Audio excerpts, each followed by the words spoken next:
Astaghfirullah. Bismillahirrahmanirrahim. Assalamualaikum warahmatullahi wabarakatuh. Alhamdulillah wassalatu wassalamu ala Rasulillah wa ala alihi wa sahbihi wa mawalah wa la hawla wa la quwwata illa billahi wa ba'du. Baik, kita lanjutkan kajian kita, masih membahas kitab Umdatul Ahkam, dan kita masuk pada bab ke-12, bicara soal shaf dalam salat.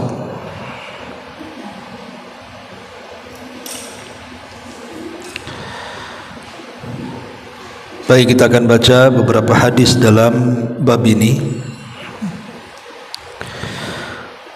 Hadis pertama, An Anas bin Malik radhiyallahu anhu qala qala Rasulullah sallallahu alaihi wasallam sawwu sufufakum fa inna taswiyatas sufufi min tamamis salati.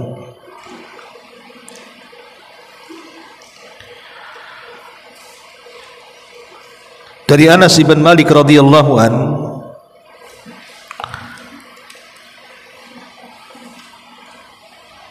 beliau menuturkan bahwa Nabi sallallahu alaihi wasallam bersabda,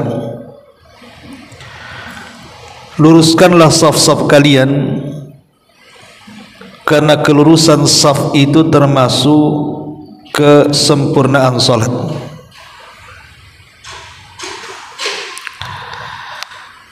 Baik, bicara tentang saf dalam salat, maka banyak pembahasan yang dijelaskan oleh para ulama.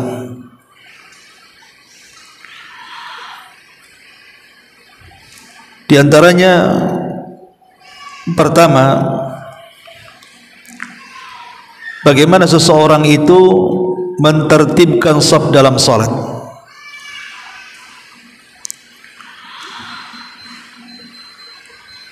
Para ulama menjelaskan, yang pertama, idza kana al-ma'mumu rajulan aw sabiyan fa innahu yakifu an yaminil imami bi janibihi tamaman fala yataqaddamu anhu wa la yata'akhkhar. Apabila makmum seorang laki-laki ataupun anak kecil laki-laki, maka dia tegak sebelah kanan imam, persis di sampingnya,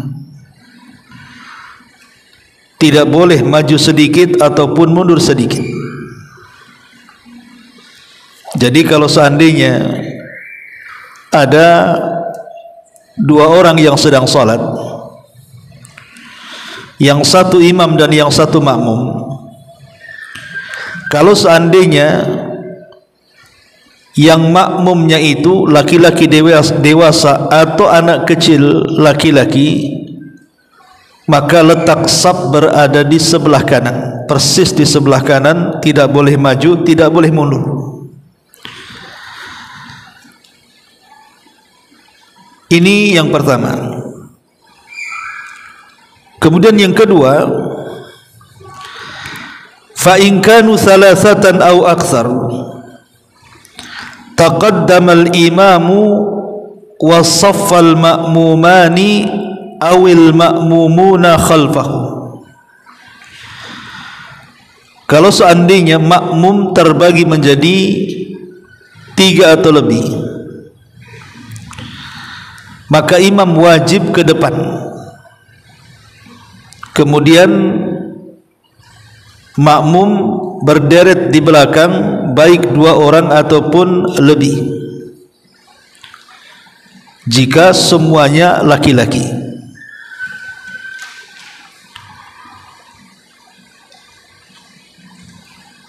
Kemudian kalau seandainya semua jamaahnya perempuan, jadi yang sholat itu 3 atau 4 orang tapi semua perempuan, maka disebutkan di sini idza ammatil mar'atul mar'ata waqafa bi janibiha fa in kunna niswah waqafat wasatahunna yakni la yataqaddam anhum bal yuhadihim. Kalau seandainya ada 2 orang yang sholat, 1 imam 1 makmum dan dua-duanya perempuan, maka imam dan makmum sejajar. Imam dan makmum sejajar. Bahkan kalaupun seandainya makmumnya lebih daripada 1, 2 atau lebih, mungkin 5 orang sholat dan semuanya perempuan, maka imam berdiri di tengah-tengah dan tidak boleh maju, tidak boleh mundur, sejajar. Jadi bedanya saf laki-laki dengan perempuan dan imam laki-laki dan perempuan, kalau laki-laki maju ke depan seperti kita sering sholat di sini, imam maju ke depan. Tapi kalau semua jamaahnya perempuan, maka perempuan yang jadi imam tidak perlu maju, sejajar dengan makmum tapi diletakkan di tengah-tengah. Itulah bedanya di situ.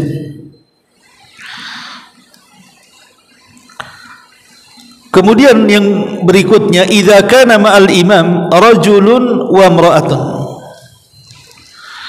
fa innar rajula yakifu bihidha'il imami wa takiful mar'atu khalfahuma.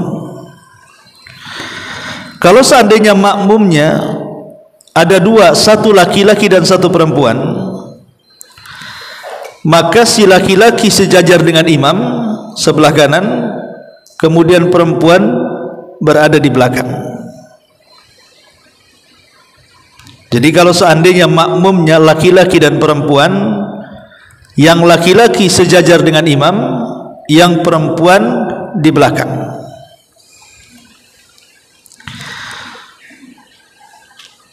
Kemudian selanjutnya, idza waqafa al-ma'mum an yasaril imam adarahul imamu min khalfi hatta yuqifahu an yamini.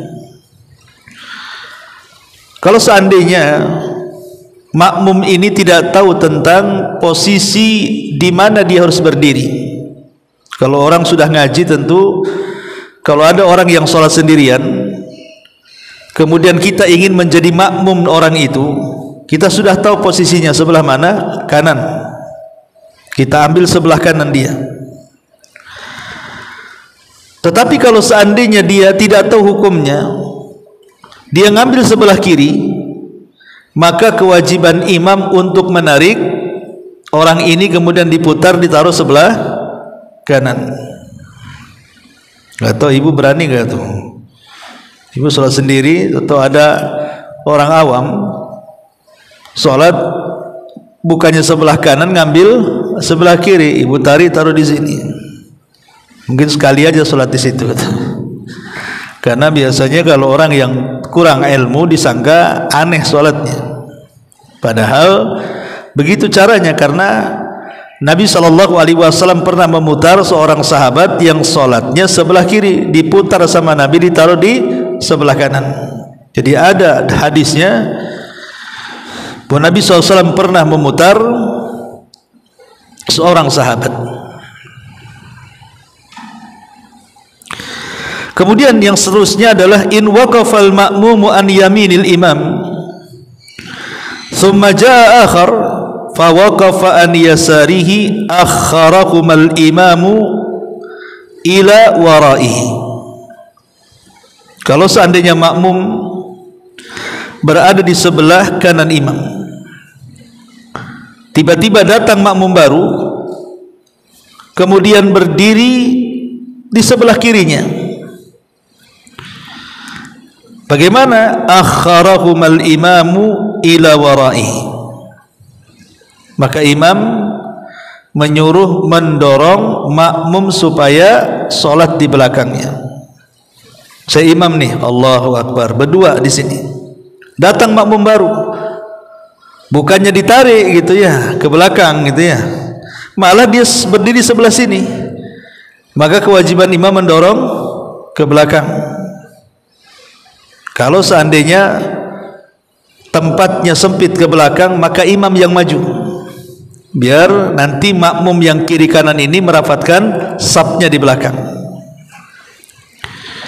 Tapi kalau seandainya tempatnya pas-pasan, maju tidak bisa karena kena tembok, tapi belakang masih kosong, masih luas gitu ya, maka cukup didorong saja begitu ke belakang.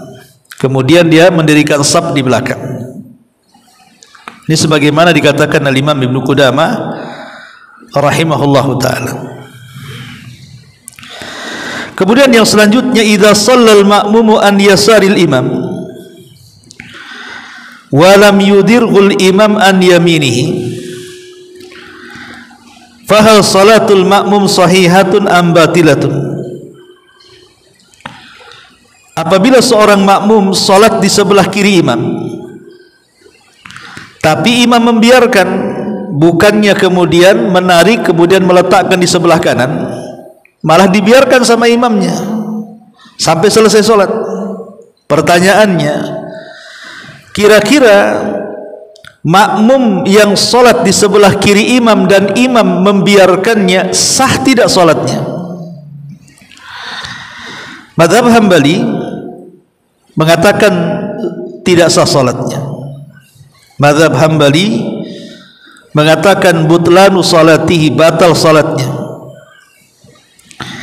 illa idza kana an yaminil imam rajulun akhar, kecuali sah kalau seandainya sebelah kanannya ada makmum lain.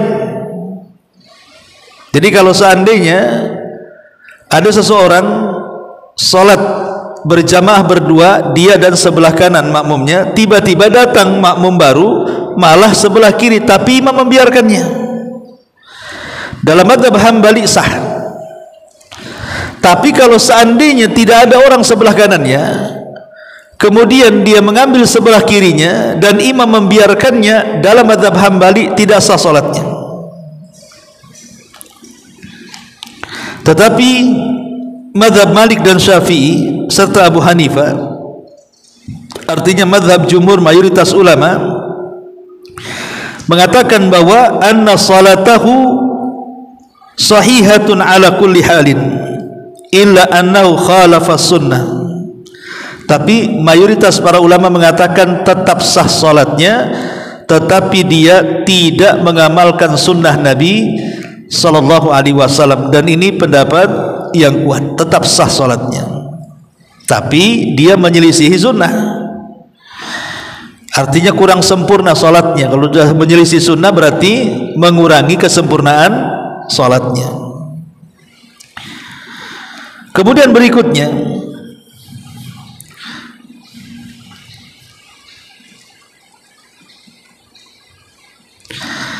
idza kabbara ithnani khalfal imam thumma kharaja ahaduhuma li udhrin taqaddama tsani hatta yakif bi khida'il imam an yaminihi. Kalau seandainya ini ceritanya makmum semuanya laki-laki, 3 orang sholat, 1 jadi imam, di belakang jadi makmum, tiba-tiba 1 batal, maka otomatis kan tinggal 1 di belakang imam. Maka sebaiknya yang 1 di belakang imam itu tidak boleh terus di belakang imam, tapi maju kemudian berdiri di sebelah kanan imam. Jadi sekali lagi, kalau seandainya makmumnya 2 orang laki-laki kan di belakang imam tuh, tiba-tiba batal satunya, ngambil wudhu dulu kan lama tuh, maka dia tidak boleh sendirian di belakang imam, dia maju kemudian berdiri di samping sebelah kanan imam. Kecuali kalau setelah orang itu selesai wudhu datang lagi, ditarik lagi ke belakang, Tapi kalau seandainya lama dia tidak kembali, maka dia harus berjalan kemudian meletakkan badannya di sebelah kanan imam sejajar dengan imam. Kemudian idza dakhala rajulun al-masjid fa wajada rajulan yusalliyani ma'an fi jama'atin wa kana fi wad'i sujudi fa innahu yasjudu an yaminil imami aw yasjudu an yasaril imami thumma indama yakiful imamu fa innal ma'mumani yarji'ani liyastafu khalfahu. Apabila seseorang masuk ke dalam masjid, kemudian dia mendapatkan ada dua orang yang sedang sholat berjamaah, tetapi kondisinya sedang sujud, kan tidak mungkin narik. Orang sedang sujud kan tidak mungkin ditarik ke belakang, ya kan? Karena posisi sujud mustahil ditarik. Maka dia boleh sujud di sebelah kanan makmum sejajar dengan imam atau sebelah kirinya. Tetapi kalau seandainya kemudian imam ini sudah berdiri, maka masing-masing makmum harus mundur ke belakang.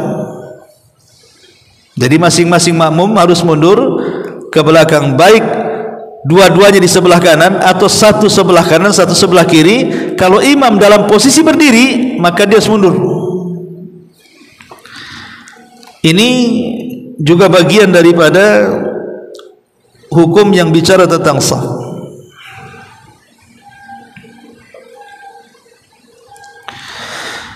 Kemudian selanjutnya, allamana anna sunnata anna al-mar'ata takifu khalfar rijal wa kadzalika sufufun nisa khalfa sufufir rijal.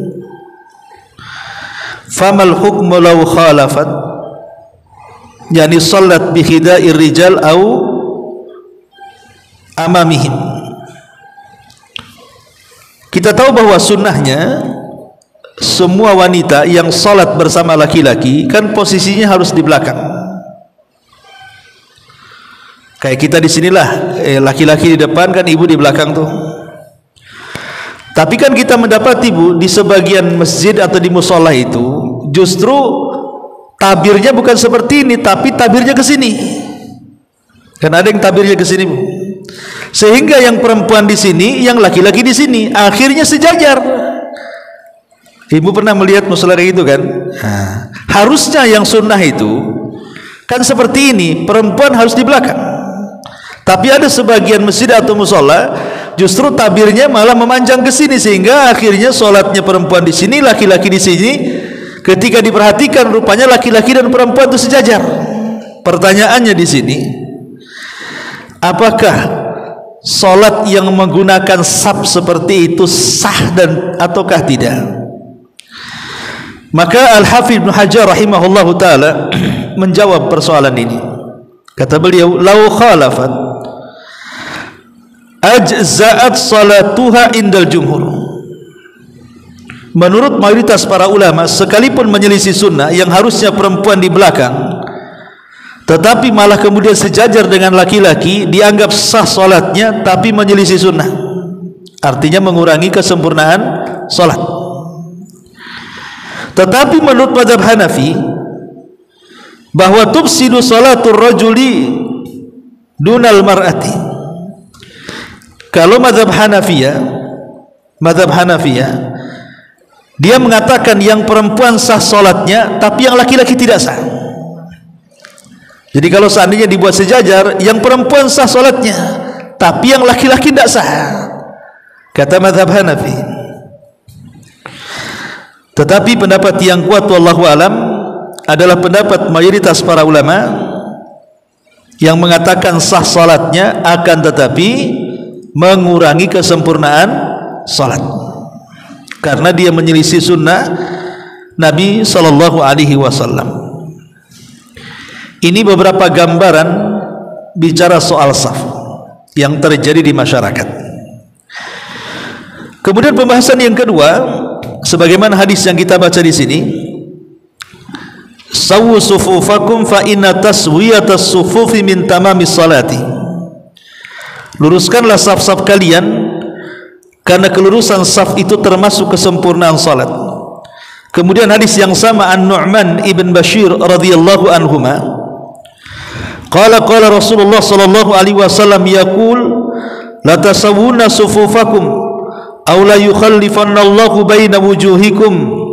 Wa li Muslimin kana Rasulullah sallallahu alaihi wasallam yusawwi sufufana hatta ka'annama yusawwi bihal kidah hatta ra'a an qad aqalna anhu thumma kharaja yawman faqama hatta kada an yukabbir fara'a rajulan badiyan sadruhu faqala ibadallah la tasawwunna sufufakum aw la yukhallifanna Allahu baina wujuhikum.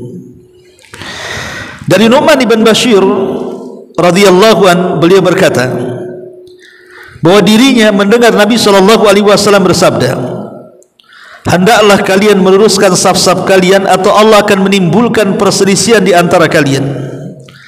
Dalam riwayat Muslim dikatakan bahwa Nabi SAW meluruskan saf para sahabat seolah-olah beliau meluruskan anak-anak panah yang sangat rapi, hingga beliau yakin bahwa kami telah memahami perintahnya. Pada satu hari Nabi keluar dan berdiri hampir bertakbir dalam salat. Namun beliau melihat seseorang yang menonjolkan dadanya ke depan seolah-olah tidak lurus. Maka Rasul mengatakan, wahai hamba Allah, hendaklah kalian meluruskan saf-saf kalian atau Allah akan menimbulkan perselisihan di antara kalian. Baik, pembahasan kedua bicara tentang hukum dari saf itu sendiri, mengambil saf itu. Pendapat yang kuat wallahu alam berdasarkan hadis Nu'man ibn Bashir yang kita baca, Nabi SAW memerintahkan luruskan saf-saf kalian. Rasul menggunakan bahasa dalam bentuk amar perintah, luruskan. Dan dalam kaidah usul fikih bahwa asal perintah itu dibawa kepada hukum wajib. Berarti meluruskan saf itu hukumnya wajib. Kalau tidak berdosa, walaupun sah solatnya. Makanya ibu hati-hati. Kalau ibu di barisan pertama khususnya di depan, kemudian nanti ada yang mengikuti jemaah di belakangnya, maka yang menentukan lurusnya saf kedua, ketiga, keempat itu ditentukan dari saf pertama. Karena saf kedua ngikutin saja, ngikutin saf depannya kan, nanti saf ketiga ngikutin saf kedua, dan begitu seterusnya. Maka saya nasihatkan ibu-ibu yang sholat paling depan, pemain ini di belakang tabir ini paling depan, maka perhatikan kelurusan saf. Sebab kalau seandainya yang depan seperti ular jalan, ya, gelombang-gelombang ini, nanti belakang ikut tuh. Ya. Karena meluruskan saf itu hukumnya wajib. Kalau sengaja kemudian kita geser ke belakang atau lebih maju ke depan, maka yang menggeser dirinya ke belakang atau maju ke depan itu, maka dia berdosa. Kenapa? Karena meluruskan saf itu hukumnya wajib. Kalau ditinggalkan berdosa walaupun sah salatnya. Jadi pendapat yang kuat, ada yang mengatakan sunnah, tapi pendapat yang kuat adalah wajib karena perintah, berdasarkan hadis Anas ibn Malik yang kita baca juga. Lalu bagaimana caranya saf itu disebut lurus?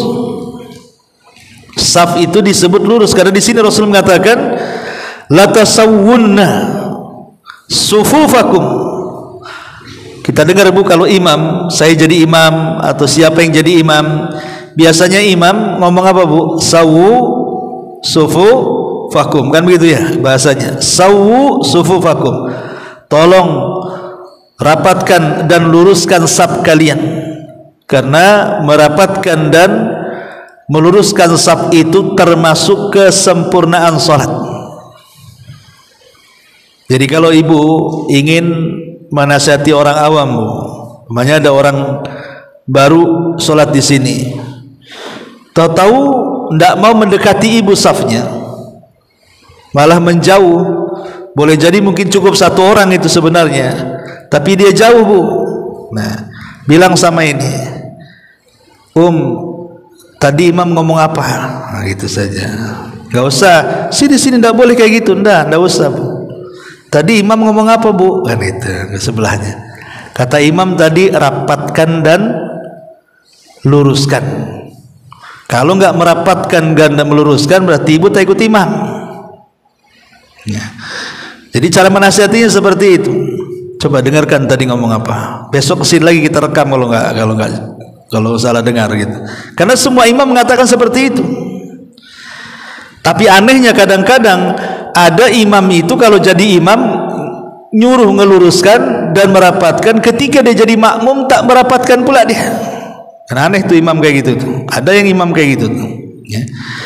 Lah pertanyaannya adalah kalimat sawu sufufakum itu apa artinya?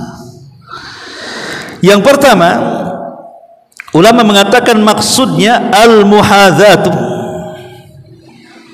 Al-muhadzah itu artinya la yataqaddam ahadun ala ahadin.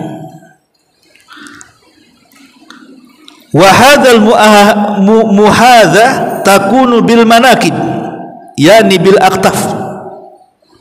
Wa kadzalika takunu bil a'qab, bil a'qub. Wa amma al muhadzatu bi atrafi asabi'i arjul fa hadza khata'un li'anna aqdam an-nas takhtalifu tulan wa qisaran. Pertama, bahwa makna sawu sufufakum, luruskan itu maksudnya pertama adalah al-muhadzah. Muhadzah itu artinya ketika meluruskan shaf, seseorang tidak boleh maju ke depan atau mundur sedikit, tidak boleh maju sedikit atau mundur sedikit, tapi harus lurus. Dan kelurusan shaf itu dengan dua cara. Pertama dengan menyentuhkan bahu sebelah kanan dan kiri. Jadi ini bahu saya, kemudian di sini ada makmum, sentuhkan bahu dengan bahu, pasti lurus. Yang kedua itu dari arah atas, dari arah bawah sentuhkan mata kaki dengan mata kaki. Tapi kalau rapatnya maksudnya ujung jari kaki, ini salah. Kenapa? Karena namanya kaki orang itu ada panjang, ada pendek. Pamannya di sampingnya ada anak-anak, otomatis kan kakinya pendek anak-anak itu. Sementara kaki ibu panjang pula. Lah nanti kalau umpamanya ngambil ujung jarinya, otomatis anak-anak dia akan maju ke depan jarinya sedikit kan, ibu mundur, karena bagaimanapun tidak akan lurus kalau patokannya ujung kaki. Tapi kalau ingin lurus patokannya mata kaki.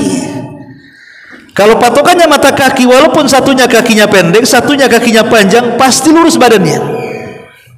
Bisa dipahami ya? Maksudnya meluruskan shaf itu dengan menembakkan bahu. Jadi kalau kita ingin lurus, lihat bahu orang, arahkan bahu kita dengan bahu dia, itu dari arah atas, dari arah bawah arahkan mata kaki dia dengan mata kaki yang lainnya, baru itu akan lurus itu. Tapi kalau ujung jari-jari kaki, ya tadi ada yang pendek, ada yang panjang namanya kan, pasti akan zigzag tuh nantinya.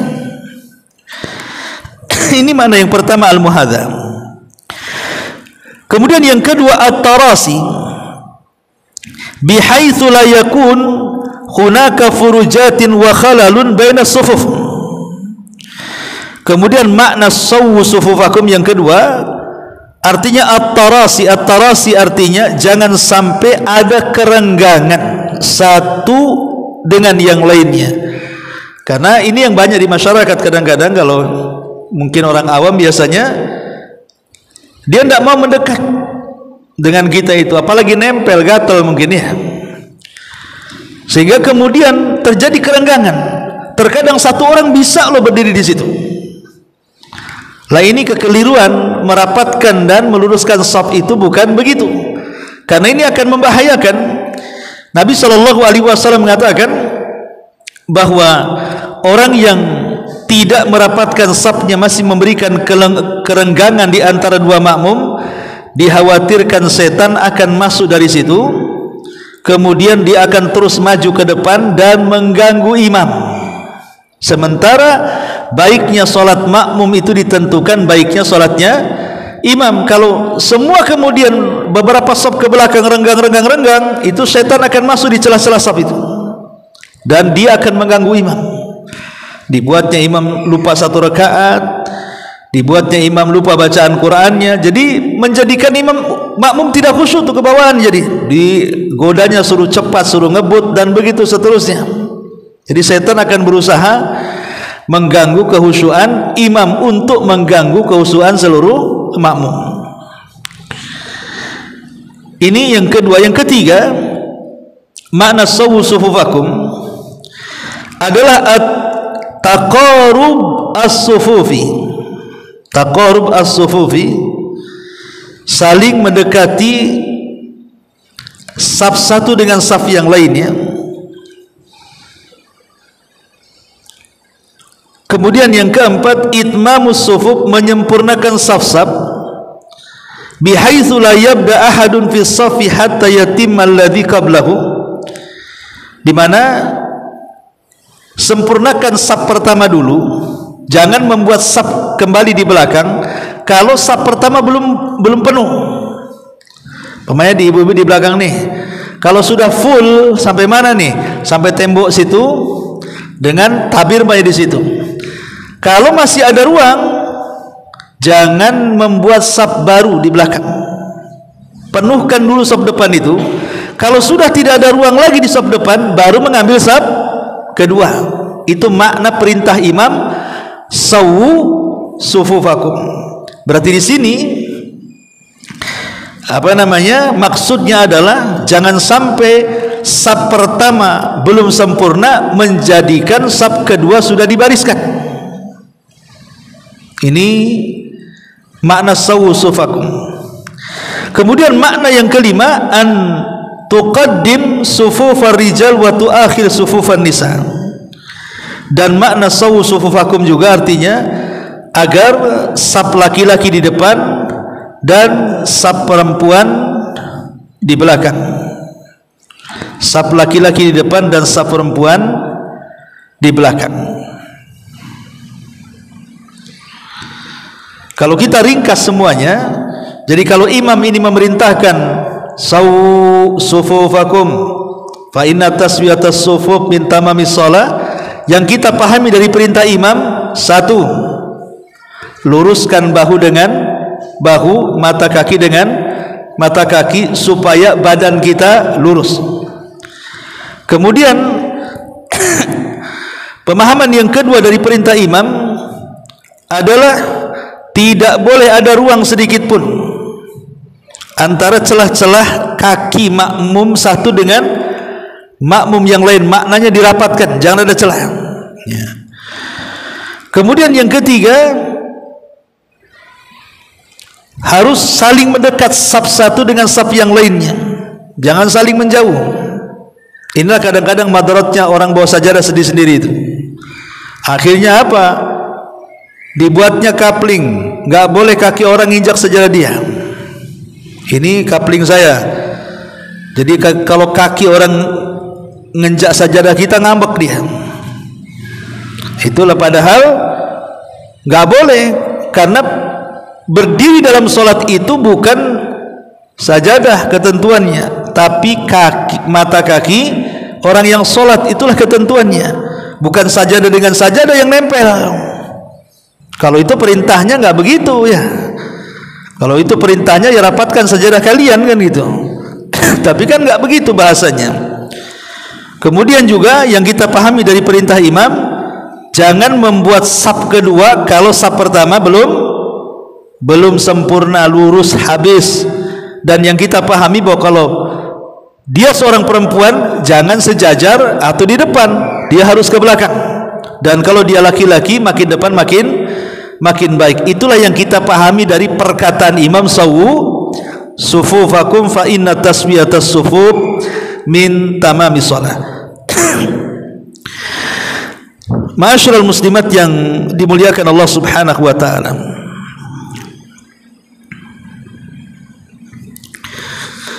Kemudian juga alal a'immati an yusawwu sufufakumul musallin. Faedah berikutnya dari hadis ini, kewajiban bagi imam salat maka dia harus meluruskan saf-saf makmum yang sholat di belakangnya.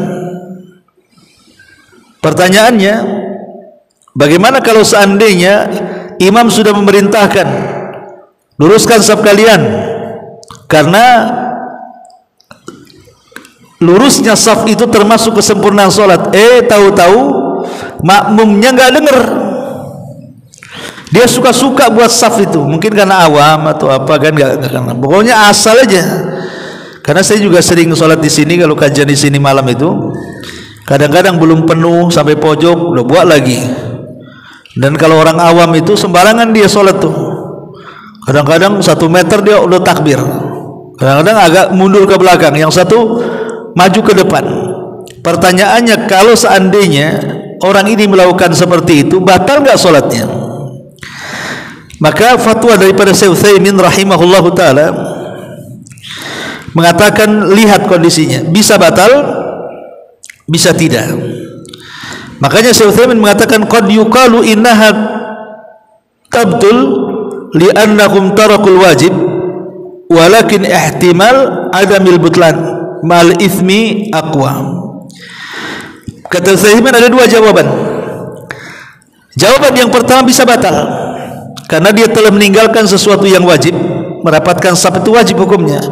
Kalau sampai tidak rapat berarti tidak melaksanakan kewajiban, dan itu bisa membatalkan sholat. Atau tetap sah sholatnya tetapi dia berdosa sehingga rugi salatnya. Harusnya dengan salat itu dia dapat pahala, malah dengan salat itu memang kewajiban gugur tapi dapat dosa. Itu masalahnya.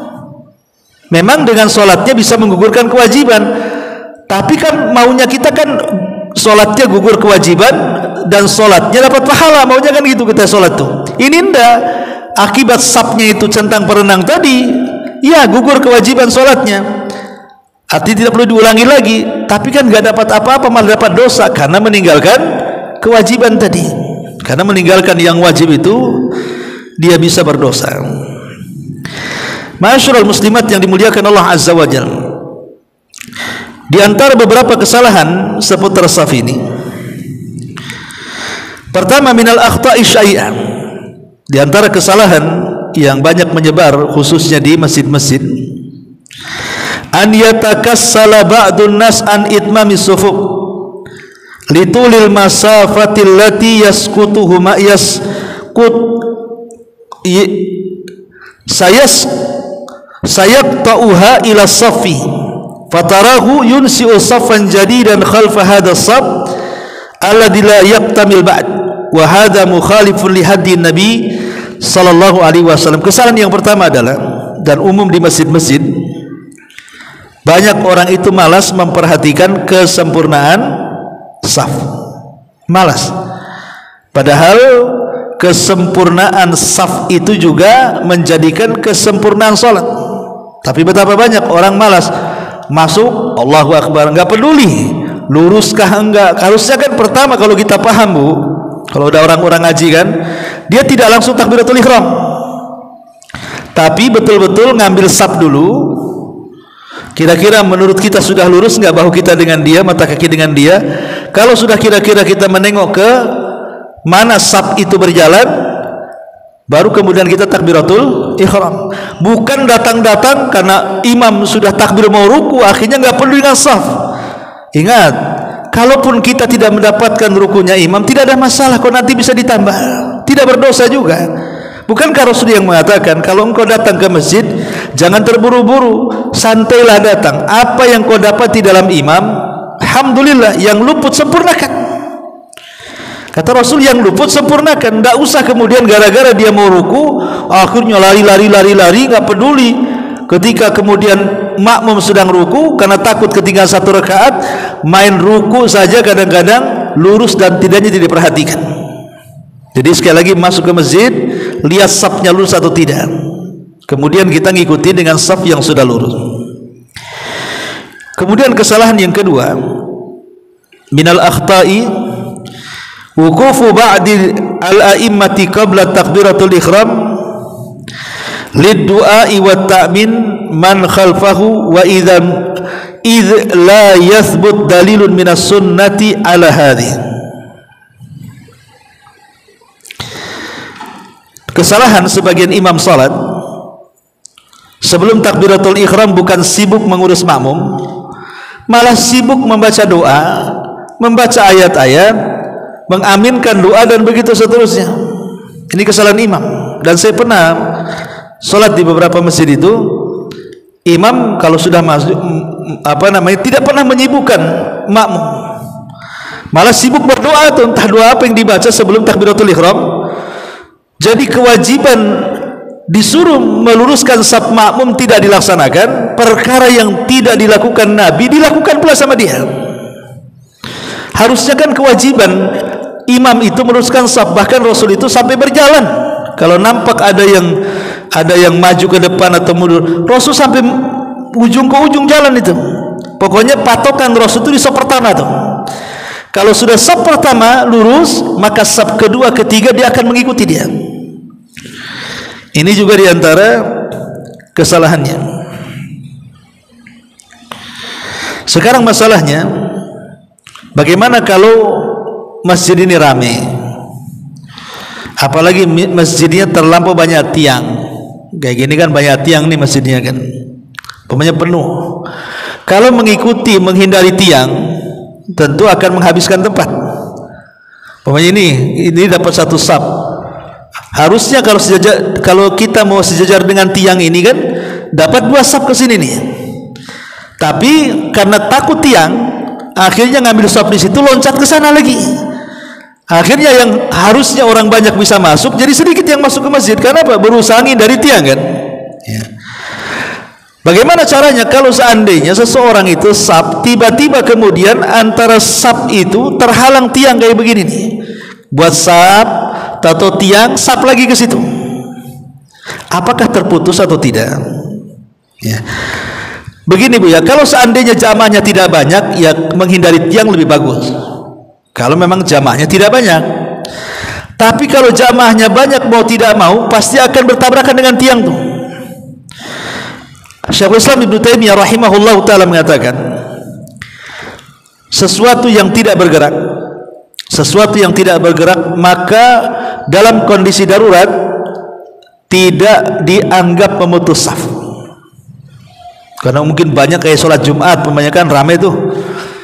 Maka kalau dalam posisi darurat, walaupun terhalang tiang, maka tidak dianggap memutuskan saf. Sama dengan posisi ibu bawa anak. Anak itu ada 2 Bu. Ada anak yang pasif, ada anak yang aktif. Ya. Kalau anaknya pasif ditaruh di sebelah kita, nggak kemana-mana. Ya memang dia nggak sholat, duduk aja, tapi dia nggak kemana-mana di situ. Maka tidak memutuskan saf. Kenapa? Karena dia tidak bergerak. Tapi kalau anaknya aktif, masuk, kemudian pergi lagi, masuk lagi, keluar lagi, lari sana lagi, masuk lagi. Ini memutuskan saf yang seperti ini. Memutuskan saf ke sini. Ya.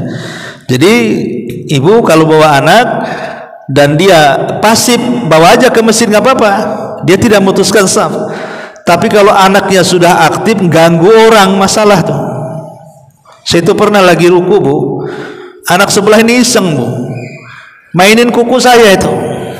Gimana mau ketawa gimana gitu kan? Aku lagi ruku sebelah anak kecil, kuku saya dimainin dia malah. itu udah aktif itu kan. Nanti digoyangkan, ketakut dia diam lagi. Nanti kuku sebelah pula tuh dimainin. Nah kalau yang mengganggu sholat seperti ini, kata Syekhul Islam, sebaiknya dididik, jangan dibawa dulu. Karena memang perlu kita membawa anak-anak ke masjid, karena dengan cara dibawa ke masjid, dengan sendirinya dia bisa mendapatkan ilmu, minimalnya gerakan sholat dia akan mengikutikan. Tapi kalau memadaratkan yang lainnya, sebaiknya kata Ibnu Taimiyah dididik di rumah dulu, diberitahu dulu. Kalau sudah sadar baru boleh. Tapi kalau anaknya nurut, bawa saja. Apalagi anaknya fasib, dah ganggu orang, duduk saja, maka itu bagus tuh pendidikan anak-anak. Kemudian juga diantara kesalahannya dalam saf ini,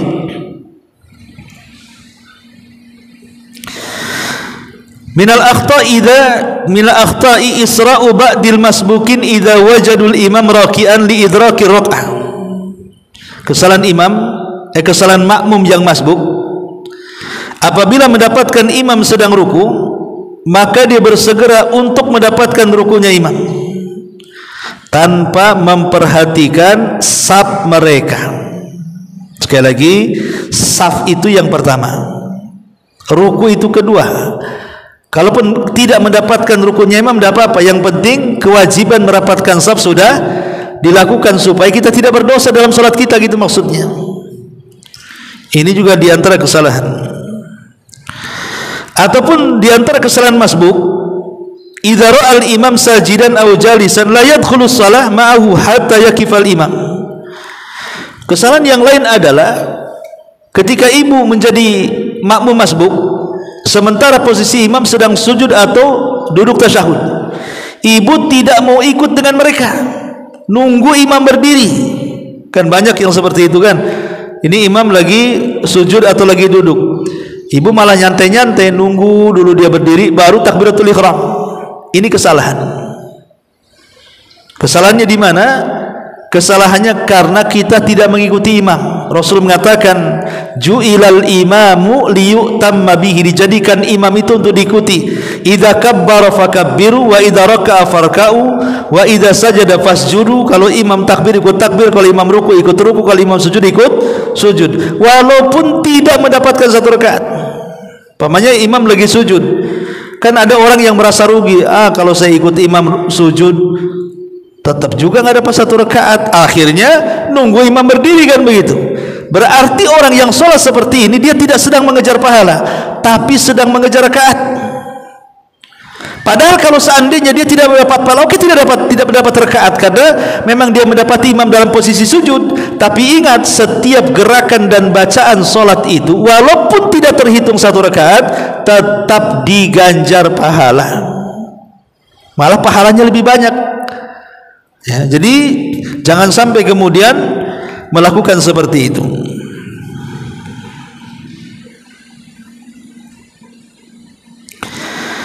Masyarul muslimat yang dimuliakan Allah Azza wa Jalla. Kemudian di antara pembahasan ketiga, lafaz-lafaz yang Nabi sallallahu alaihi wasallam serukan kepada makmum, di antaranya sawu sufufakum fa inna taswiyatas sufuf min iqamatis shalah. Rapatkan saf-saf kalian, karena merapatkan saf itu termasuk kesempurnaan salat. Kemudian kadang-kadang Rasul mengatakan aqimu sufufakum, tegakkan saf-saf kalian. Rasul terkadang 3 kali mengucapkan kalimat ini. Kemudian la takhtalifu fatakhtalifa qulubakum, jangan berselisih terhadap saf kalian, nanti hati-hati kalian akan berselisih. Para ulama mengatakan di antara bahaya tidak merapatkan saf itu adalah Allah menanamkan satu jamaah dengan jamaah yang lain itu dalam hatinya kebencian. Dan ini ancaman dari Nabi, luruskan saf kalian atau Allah akan buat hati kalian berselisih. Imam Ibnu Hajar Al-Asqalani ketika mengatakan Allah jadikan hati kalian berselisih, maksudnya Allah tanamkan kepada kalian permusuhan dan kedengkian. Bukan main-main ya. Orang yang tidak merapatkan saf itu, hati kita ditanamkan kebencian, hati kita ditanamkan permusuhan. Maka dengan merapatkan saf berarti sebaliknya, hati kita akan dipenuhi dengan persaudaraan dan percintaan antar sesama kaum muslimin. Maka kalau kita ingin melihat apakah umat yang hadir mengaji di sini itu kompak atau tidak, atau di antara mereka ada yang hasad, ada yang dengki, lihat saja ketika sholat, lihat safnya. Kalau safnya centang perenang, safnya tidak lurus, belok kayak ular tangga, maka berarti memang tidak kompak umat di sini. Artinya karena hati mereka diperselisihkan oleh Allah. Nampak saja kompak, sebenarnya tidak kompak tuh. Banyak yang hasad di situ. Ya, itu bayangkan bagaimana pengaruh merapatkan saf itu sampai Allah akan hukum seperti itu. Masyarul muslimat yang dimuliakan Allah Subhanahu wa taala.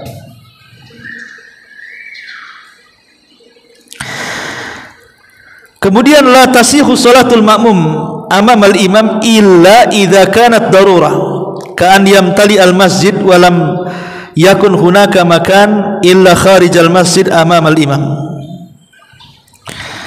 Tidak dianggap sah salat makmum ketika seseorang makmum salat di teras sementara di dalam masih kurang.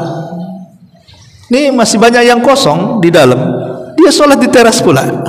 Ya. Kecuali darurat, memang sama sekali masjidnya sudah penuh, nggak ada tempat lagi, ya sudah teras sebagai gantinya. Kayak di Masjidil Haram kan gitu ya. Kalau yang umroh penuh di dalam atau Masjid Nabawi, ya sudah ke teras. Tapi kalau di dalam masih banyak tempat, kok kita milih di luar? Ya. Maka kata para ulama tidak sah salatnya dan tidak sah salat makmum seperti ini, sebagaimana dikuatkan oleh Syekhul Islam Ibnu Taimiyah rahimahullahu taala. Kemudian juga di antara kesalahan saf yang umum adalah wukufu ba'dil awamin nas au wukufi as-sibyan khalfal imam mubasyaratan wabdi'an ulil ahlami wan nuha an hadzal mautin. Kesalahan imam, kesalahan jamaah dalam salat itu terkadang ada sebagian masjid supaya anak-anak tidak ramai. Sengaja anak-anak itu dijadikan satu saf tapi diletakkan di saf yang paling depan supaya anak-anak takut karena diperhatikan di belakang sama orang-orang tuanya kan. Maka ini kesalahan, karena bagaimanapun menjauhkan orang-orang dewasa di saf pertama. Kalau suatu ketika imam ini lupa atau batal, cemana siapa yang gantikan? Masa anak-anak yang maju di situ? Ya. Maka sekali lagi, anak-anak itu layaknya jemaah yang lain yang datang, ya sebisa mungkin kalau dia sama orang tuanya, berdirikanlah di samping orang tuanya. Dan sebelum sholat kasih tahu, kalau nakal akan diberikan iqab dan begitu seterusnya. Ma'asyiral muslimat yang dimuliakan Allah Subhanahu wa taala. Kemudian bagaimana hukumnya kalau ibu-ibu ini ketika sholat ada dua saf umpamanya, sudah full. Dua saf itu sudah full. Tengok ke belakang kok tak ada lagi, cuma saya sendiri di sini. Terpaksa sholat sendirian di belakang saf. Jadi dua safnya penuh, saf pertama penuh, saf kedua penuh, saf ketiga nggak ada orang, cuma ibu saja. Boleh nggak seseorang itu berdiri sendiri tanpa ada kawan di belakang? Karena Nabi SAW mengatakan la salata limunfaridi khalfal imam, tidak boleh salat sendirian di belakang imam. Ada hadis yang mengatakan seperti itu, tidak boleh salat sendirian di belakang imam. Maka para ulama mengatakan la yajuzu lil ma'mumin an yusalliya khalfas saffi munfaridan, tidak boleh bagi makmum salat di belakang imam itu sendirian. Dan ini berdasarkan hadis yang tadi dibaca la salata limunfaridin khalfa imam. Dan Nabi SAW pernah melihat seseorang laki-laki dia salat di belakang saf sendirian, maka Nabi SAW memerintahkan dia untuk mengulang salatnya. Jadi Nabi SAW melihat seseorang dia tidak mengikuti saf, tapi dia malah salat sendirian di belakang saf. Selesai salat kata Rasul, irji fasalli, balik salat lagi kata Nabi. Bagaimana dengan dua riwayat ini? Masalahnya kan kita repot, Bu. Kita salat sendirian kan ada larangannya. Berarti minimalnya dua orang. Kalau dua orang berarti harus narik. Harus narik di saf kedua, satu orang ditarik ke belakang kan? Baru kemudian berdiri. Pertanyaannya, mau enggak orang yang di saf kedua itu mau beralih ke saf ketiga? Karena bagaimanapun kan masing-masing saf makin depan itu kan pahalanya makin baik kan gitu ya. Tiba-tiba ditarik ke belakang, ya. Mau enggak? Kalau enggak mau kan akhirnya tarik-tarikan jadinya kan. Maka dalam hal ini para ulama berselisih pendapat tentang sah solatnya seorang yang sendirian di belakang saf. Warajih butlanuha illa liudrin, tapi pendapat yang kuat batal solatnya kecuali karena uzur. Kecuali karena uzur, ya. Kemudian di sini dikatakan ka'an ya'til musalli fayajidu saf qattam wala yajidu furjatan fi saffi fayajuzu lahu hinaidin an yusalliya munfaridan. Kecuali uzurnya, maksudnya memang sama sekali ibu tidak bisa menyelipkan badan di umpamanya di pojok tinggal segini, badan kayak gajah umpamanya kan, menyelip-selip tidak bisa, ini ya. Kalau memang sudah berusaha untuk menyelipkan diri badan kita di saf kedua tapi tidak bisa juga, maka terpaksa sholat sendirian di belakang imam, itu dianggap sah. Tapi kalau masih ada selah Bu, ada selah gitu ya, bisa ibu masuk di situ walaupun agak sempit tapi bisa sebenarnya. Maka kalau tetap ngotot sholat sendiri di belakang imam dan tidak ada lagi kecuali ibu, tidak sah sholatnya, tidak sah sholatnya. Dan ini yang dikuatkan oleh Syekh Ibnu Taimiyah dan Syekh Abdurrahman As-Sa'di dan juga Imam Ibnu Utsaimin rahimahullahu taala. Ma'asyiral muslimat yang dimuliakan Allah Subhanahu wa taala. Kemudian juga minal akhta an yakuma khadimul masjid wa ma'ahu rajulun aw rajulan bi insya'is saffi wahdahuma. Kemudian juga termasuk kesalahan adalah di mana pembantu masjid ada satu atau dua orang yang sibuk mengatur saf kemana-mana. Pemanya kan banyak nih, anggaplah ada 30 saf gitu kan. Jadi ada 2 atau 3 orang ngatur keliling. Nah, itu tidak perlu. Cukup saf kedua melihat saf ke pertama, saf ketiga melihat saf kedua, saf kelima melihat saf keempat, dan begitu seterusnya. Kecuali karena mungkin ketika sholat id supaya memastikan jamaahnya masuk semua, itu kan karena darurat ya. Tapi kalau tidak darurat maka tidak perlu seorang melakukan seperti itu, karena dia mengabaikan orang dia sendiri. Harusnya dia sholat bersama imam malah sibuk membetulin saf. Dia datang pertama, akhirnya sholat paling depan belakang kan jadinya kan, karena sibuk ngatur saf, mau ke depan sudah nggak ada, terpaksa dia sholat di belakang. Nah, itu kan merugikan diri sendiri namanya. Ini juga diantara kesalahan.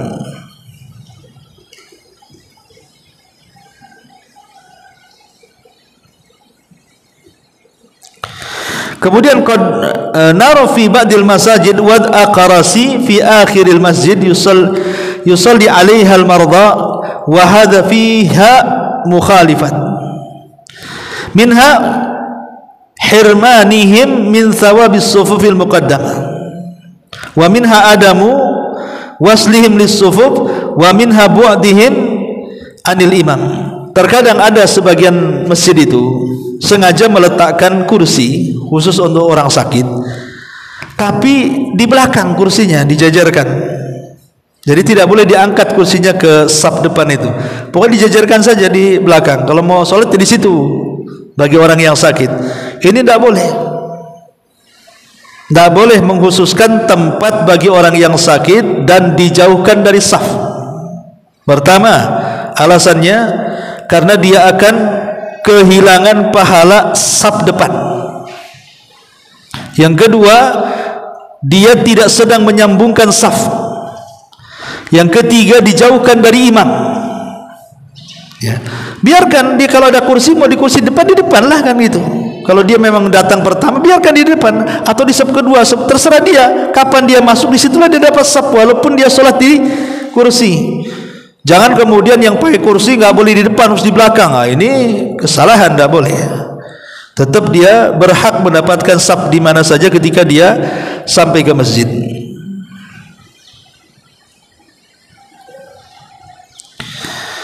Masyaallah muslimat yang dimuliakan Allah Subhanahu wa taala, inilah di antara faedah 2 hadis dari masalah saf ya. Baik, sampai di sini. Silakan kalau yang bertanya seputar saf ini.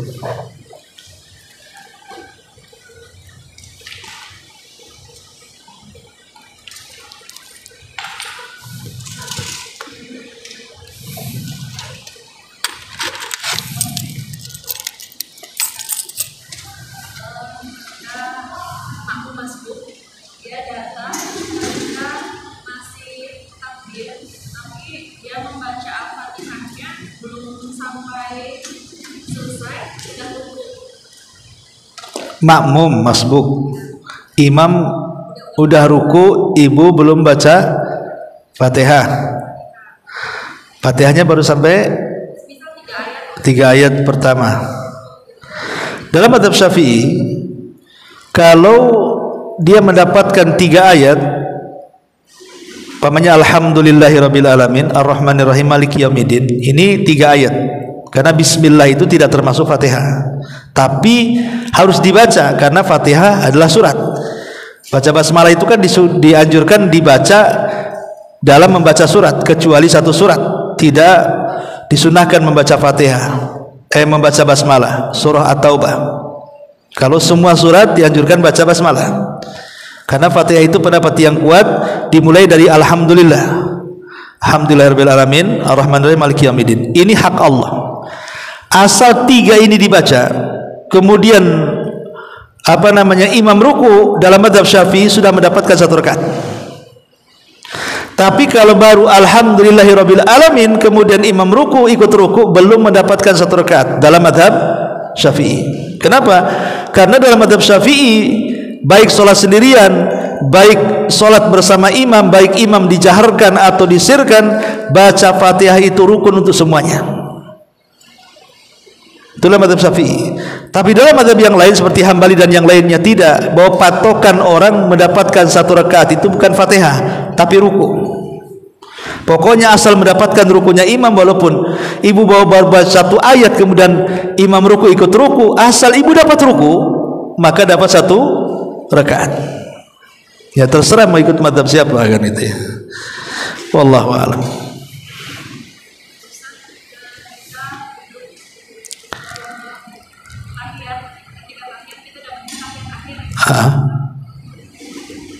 Kita baru dapat 2 rakaat, orang itu udah dapat 4 rakaat. Kita ikut bacanya di doa tahiyat sampai syahadat. Iya. Pendapat yang kuat wallahu alam, sebagaimana Syekh Shalih Fauzan hafizahullah taala, pokoknya tasyahud awal ataupun tasyahud karena ikut orang tasyahud, maka bacaan sampai syahadat saja.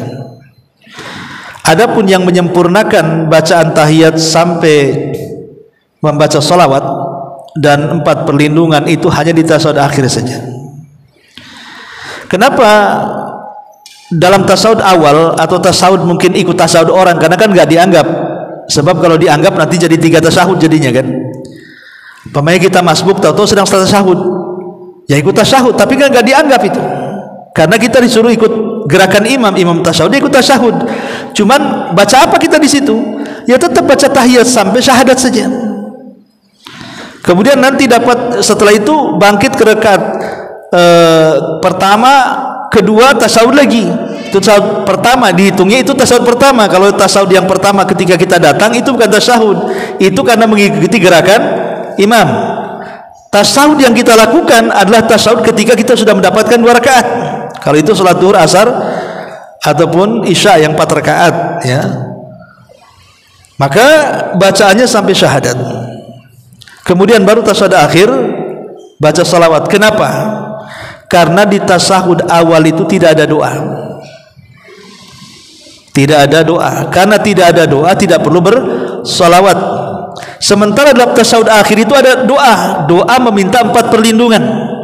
Allahumma inni a'udzubika min adzabi jahannam wa min adzabil qabri wa min fitnatil mahya wal mamat wa min fitnatis syarri masihi dajjal. Karena ada doa meminta 4 perlindungan, kemudian doa yang dianjurkan Rasulullah dibaca sebelum salam seperti Allahumma inni a'udzubika minal ma'tham wal maghram, atau Rasul biasa membaca Allahumma inni ya muqallibal qulub tsabbit qalbi ala dinik, atau terkadang membaca Rabbana atina fid dunya hasanah seperti yang dilakukan Abdullah bin Mas'ud.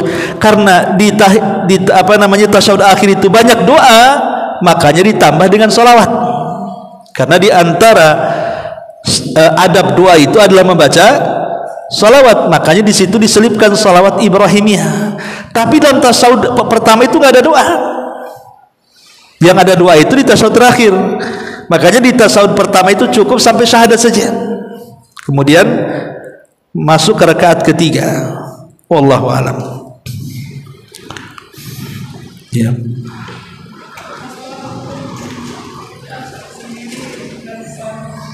belakang imam.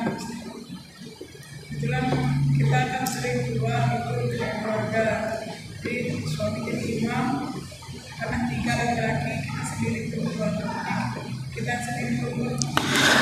Kalau tadi kan sudah ada gambarannya, kalau seandainya di situ tercampur laki-laki dan perempuan, maka tetap perempuan sholat di belakang walaupun sendiri. Kan dia 3 orang nih, imam, makmum, ya. Imam laki-laki, makmum laki-laki, makmum perempuan. Ya harus berjejer ke belakang. Begitu caranya. Imam, kemudian makmum di sini di sebelah kanan, ya, kecuali kalau makmumnya 2 yang laki-laki di belakang, baru wanita sendirian. Kenapa? Karena dia tidak punya kawan masalahnya. Beda dengan tadi yang saya contohkan, tidak boleh sholat sendiri di belakang imam tuh, maksudnya karena dia punya kawan. Yang perempuan dengan yang perempuan, yang laki-laki dengan laki-laki. Ini nggak punya kawan, kan nggak boleh seorang wanita walaupun itu dengan mahramnya sekalipun satu saf. Kenapa? Karena tadi sudah dibahas, tidak boleh sejajar, harus di belakang. Bahkan sampai ulama membahas apakah sah atau tidaknya tadi kan, sampai walaupun pendapat yang kuat tetap sah gitu ya, walaupun sejajar kan. Tapi kan menyelisih sunnah, karena bagaimanapun sebaik-baik sop wanita itu di belakang, sebaik-baik sop laki-laki itu di depan, sehingga tidak boleh nyampur di situ. Wallahu a'lam. Baik, sampai di sini. Subhanallah, bihamdika, asyhadu an la ilaha illa anta.